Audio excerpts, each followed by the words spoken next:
நேத்து போட்ட கொரியர் பரவாயில்லைங்க. நல்லபடியாவே நெறைய பேத்துக்கு ரிசீவ் ஆயிருச்சு.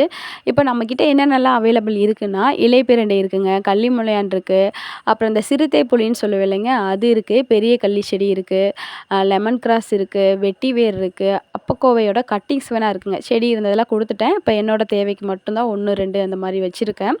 இலைப்பேரண்டையில வந்து 3 விதமா இருக்குங்க. சைஸுக்கு தகுந்த மாதிரி இருக்கும்.